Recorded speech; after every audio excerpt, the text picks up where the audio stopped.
BMG, რომელიც 4 ენაზე აწვდის დღეში 250-ზე მეტ სტატიას და ინფორმაციას ჩვენს მიმდევრებს, ეკონომიკით და ბიზნესით დაინტერესებულებს. აგერ 2 წელიწადნახევარია, რაც საკუთარი სატელევიზიო არხიც გვაქვს, რომელიც ყველა საქმიანმა იცის ამ ქვეყანაში და არც მზარდ მონახულებას უჩივით. შარშანდელი მონაცემებით, რასაც Google Analytics-ი ითვლის, 9 მილიონამდე მკითხველს, მაყურებელს და მიმდევარს მისვდა ჩვენი ხმა. წელს ეს ციფრი გაცილებით შთამბეჭდავი იქნება, რადგან წლის დასაწყისიდან BMG-ს დაემატა 2 სამაუწყებლო ენა, გახდა 4-ენოვანი, თან საერთაშორისო სააგენტო, რადგან გავხსენით წარმომადგენლობები აზერბაიჯანში, სომხეთში, აქტიურია ჩვენი გუნდი ამერიკის შეერთებულ შტატებშიც, კერძოდ ნიუ-იორკში, მოკლედ ასე.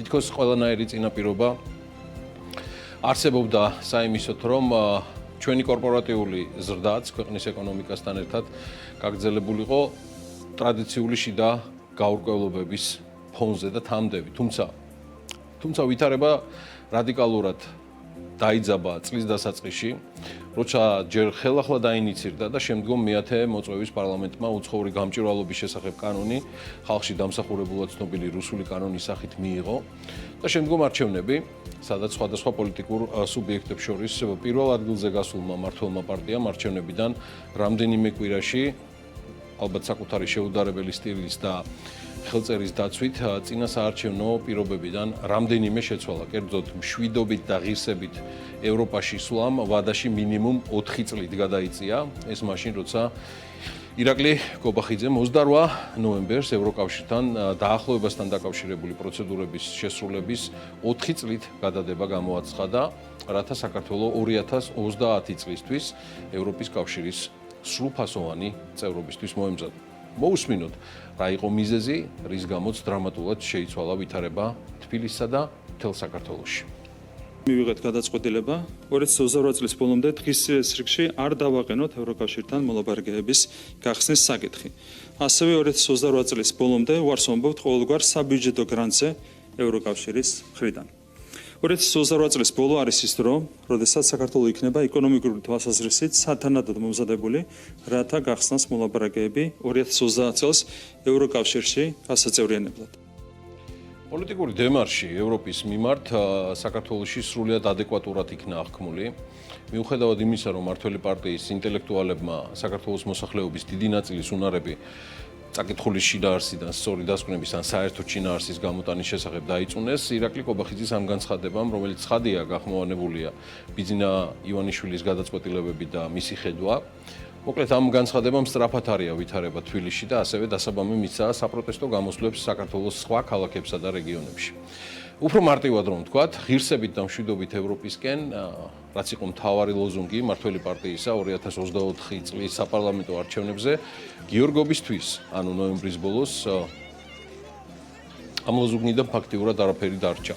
საზოგადოებამ არჩევნების დასრულებისთანავე ევროკავშირთან დაახლოების და გაწევრიანების პროცედურების გადადება მინიმუმ 4 წლით მიიღო, რის გამოც დაწყებული მრავალათასიანი საპროტესტო გამოსვლების უმძიმესი ფორმებით დაშლა ხდებოდა. შედეგად ოფიციალური სტატისტიკა აღრიცხავს 500 დაზარალებულ მომიტინგეს დემონსტრანტების მხრიდან ოფიციალური სტრუქტურები იუწყებიან და საკმაოდ წინააღმდეგობრივი შინაარსით 100-ზე მეტ დაზარალებულ სამართალდამცავზე, თუმცა მიღმა იმისა, რომ 300-ზე მეტი დემონსტრანტის მიმართ სისხლის სამართლის თუ ადმინისტრაციული წესით საქმეები აღძრული, პარალელურად საზოგადოებას არც დასახიჩრებული პოლიციელები უნახავს, არც იმ პოლიციელების ფორმაში თუ მართლა სამართალდამცავები იყვნენ, ვინც აშკარად ამეტებს უფლებამოსილებას და სასიკვდილოდ იმონტებს დემონსტრანტებს და მედიის წარმომადგენლებს. ჩვენ მათი არც დასჯა ან რაიმე ტიპის იდენტიფიცირება არ გვინახავს. პარიტეტი მარტივია, 500-ზე მეტი დასახიჩრებული, დაპატიმრებული, გასამართლებული დემონსტრანტი და რაც დანამდვილებით ვიცით, 0 დასჯილი პოლიციელი. თუ სამართალდამცავის ფორმაში გადაცმული მოძალადეები. თბილისი ბოლო 2 კვირის მანძილზე განწირული დედების, მეუღლეების, შვილების კივილმა მოიცვა შველაზე, ანუ მათი ვისაც ყოველგვარი დანაშაული თუ წინააღმდეგობის გაწევის გარეშე უპატიმრებდნენ მეუღლეებს, მამებს, შვილებს და ეს ყველაფერი ხდება იმ ფონზე, რომ დაპატიმრებული დემონსტრანტებით გადავსებულ იზოლატორებში ხვდებიან ისინი და იდეაში ხვდება ყველა, ვისი ძალადობის ან ძალმომრეობის რაიმე ფაქტი ან ნიშნებიც კი საზოგადოებამ უბრალოდ ვერ იხილა და რაც გულისხმობს. მე არაერთხელ მithქვამს, რომ ყველაზე ნაკლებად მსურს ვიხილო დასახიჩრებული ან დაზიანებული სამართალდამცავი, მაგრამ როცა ნახევარი თბილისი თავპირ დალეწილი დადის და ეს ხდება იმის გამო, რომ ჯერ ევროპისკენ სულ აწაართვეს, დროში ვთქვათ 4 წლით გადაიტანეს, მაგრამ სრულად დევალვირებული ნდობის გამო, ამის გამო არავის არ აქვს განცდა და არც არავის აუხსნია ხალხისთვის, ვიდრე გადააგდებდნენ თავისავე გაცემულ პირობას, რატომ გახდა საჭირო ევროპასთან 4-6 წლით დისტანცირება საქართველოში ჩატარებული არჩევნებიდან ერთ თვეში. ზუსტად ამ დროში გამოაცხადა მართლმორალ პარტიამ თავისი ეს კონკრეტული გადაწყვეტილება და თან ისე რომ არც აუხსნია არავისთვის არაფერი. მაშინ რა იყო მათი დაპირება და პროგრამა არჩევნებზე, ანუ ერთი თვით ადრე. სწორედ ამიტომ ხო არ დაერღვა ის ნაქები მშვიდობა და რუსთაველზე 10 დღის განმავლობაში წარმოუდგენელი სისასტიკე ვიხილეთ. და რაც თავარია, 30-მდე ადამიანი დღემდე არის დაპატიმრებული ისე, რომ მოწმოებად დოქსოპულოების ჩვენების გარდა სასამართლოზე საზოგადოებამ ამ ახალგაზრდების დანაშაულების ფაქტები ვერ იხილა. ისევე როგორც დღემდე არავის უნახავს ან დასახიჩრებული, ან დაზიანებული, ან ნაოპერაციები, როგორც ამას სახელისუფლებო სტატისტიკა იუწყება, სამართალდამცავები თუ მათ ფორმაში, ანუ სამართალდამცავი ფორმაში გამოწყობილი პირები. აი ასე და ამდაგვარად მოვედით აქამდე, არც მეტი და ნაკლები და 28 ნოემბერი ნამდვილად იყო ის წითელი ხაზი, რომელმაც ყველას დაავიწყა ჩატარებული არჩევნების თემა და მისი ლეგიტიმაცია დაგვავიწყა, რომ ვართ და გვიწევს ცხოვრება ქვეყანაში, რომლის თავრობაც ოქტომბრიდან მოყოლებული მხოლოდ 6 თუ 7 ქვეყანამ აღიარა და ჩატარებული საპარლამენტო არჩევნების ლეგიტიმაცია საპროტოკოლო მილოცვებით მხოლოდ ამ რაოდენობის ქვეყნებმა და მათმა ლიდერებმა დააფიქსირეს. ჩვენ არსებულმა ვითარებამ დაგვავიწყა სანქციები, რომლის მიღების შანსები უკვე იმდენად რეალურია, რომ ქვეყანა გარდა კანონგარეში, ანუ არაღიარებული პოლიტიკური სტატუსისა თუ ლეგიტიმაციისა, ასევე დგება საკმაოდ სერიოზული ეკონომიკური და ფინანსური გამოწვევების წინაშე, როცა ჩვენი სისტემა სრულად და ბოლომდე სწორედ მსოფლიოს ეკონომიკურ და ფინანსურ სისტემასთან ინტეგრაციაში ვითარდებოდა. იზრდებოდა და იგივე საბანკო სექტორი საქართველოში სწორედ ამის გამო იქცა მსოფლიოში ერთ-ერთ საუკეთესო სერვისების მომწოდებელ სისტემად. და ეს საფრთხეები, ანუ სანქციებიდან მომდინარე საფრთხეებიც და ქვეყნის დელეგიტიმაცია და იზოლაცია ძალიან რეალური ხდება.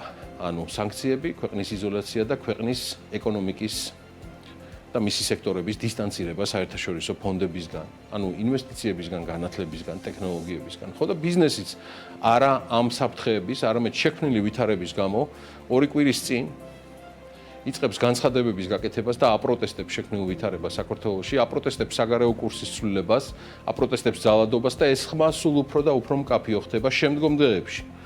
ბოლო განცხადებიდან რაც გაკეთდა საქართველოსთან მიმართებით, გაგახსენებთ, რომ ეს არის საფრანგეთის პრეზიდენტის მიმართვა საქართველოს საზოგადოებას, ემანუელ მაკრონის წარმოთქმული სიტყვა ფრანგების მიერვე ქართულად ნათარგმნი და საფრანგეთის პრეზიდენტი, რომელსაც ეთყობა უშედეგო კომუნიკაცია ჰქონდა ბიძინა ივანიშვილთან ტელეფონით, ხსნის ევროკავშირის ძირითად ღირებულებებს და ხაზს უსვამს იმას, რომ საქართველოს გადასაწყვეტია თავისი ბედი. ამისთვის კი ქართველების ხმას უნდა მოусმინონ და პატივისცენ, აცხადებს ემანუელ მაკრონი. და კიდევ ერთი, ეს უკვე გუშინ ღამით გავრცელებული ამბავია, შეერთებული შტატების ჰელსინკის კომისიის თავმჯდომარე კონგრესმენი ჯო უილსონი აცხადებს, რომ სალომე ზურაბიშვილი ერთადერთ ლეგიტიმურ პრეზიდენტად რჩება. მან ამის შესახებ განაცხადა Twitter-ზე, ანუ X-ზე დაწერა, სალომე ზურაბიშვილი რჩება საქართველოს ლეგიტიმურ პრეზიდენტად. მე მივესალმები მის გამბედაობას, რადგან ის ეწინააღმდეგება არალეგიტიმურ მთავრობას, რომელიც ცდილობს ქართველებს რუსი მარიონეტული პრეზიდენტი მოახვიოს თავს. ახალი არჩევნები უნდა ჩაწარდეს. დაწერა კონგრესმენმა, რომელიც ორპარტიული მეგობარი აქტის ავტორია. თავად რესპუბლიკელია. მაგრამ ოცნება ახერხებს, რომ მის მიმდევრებს დააჯეროს, დაიცადეთ, ეხლა ჩატარდება არჩევნები ამერიკაში და გვეშველება, დაიცადეთ, ეხლა ჩატარდება ინაუგურაცია და გვეშველება. რატომ გახდა საშველი? მოკლედ რაც არის. ამაზე ბევრი საუბარი ქართულ ოცნებას ნამდვილად არ ჰქონია. თუ არ ჩავთვლით, რომ დონალდ ტრამპთან და მის მომავალ ადმინისტრაციასთან, ასევე ტრამპის გუნდთან და პარტნიორებთან გაცილებით მეტი კონტაქტი ამ პერიოდში სწორედ ოპოზიციის წარმომადგენლებს აქვთ და ჰქონდათ. აგერ საფრანგეთში გაიხსენეთ პრეზიდენტ ზურაბიშვილის შეხვედრები დონალდ ტრამპთან და ილონ მასკთან პარიზის ღვთისმშობლის ტაძრის გახსნის ოფიციალურ ცერემონიალზე. აგერ წამოეწია ამას პატა ბურჭულაძემ 2 დღის წინ თუ არ ვცდები გუშინ გაავრცელა ფოტოები თუ როგორ იყო მიწვეული დონალდ ტრამპის მარ-ა-ლაგოს სასახლეში, ფლორიდაში, სადაც არჩეული პრეზიდენტის მომავალი ადმინისტრაციის წარმომადგენლებსაც შეხვდა და ილონ მასკსაც, რომელსაც როგორც სოფლიო ბანი უწყება, სრული მწყობრი და სრულიად ადეკვატური წარმოდგენა ჰქონია საქართველოში შექმნილ ვითარებაზე.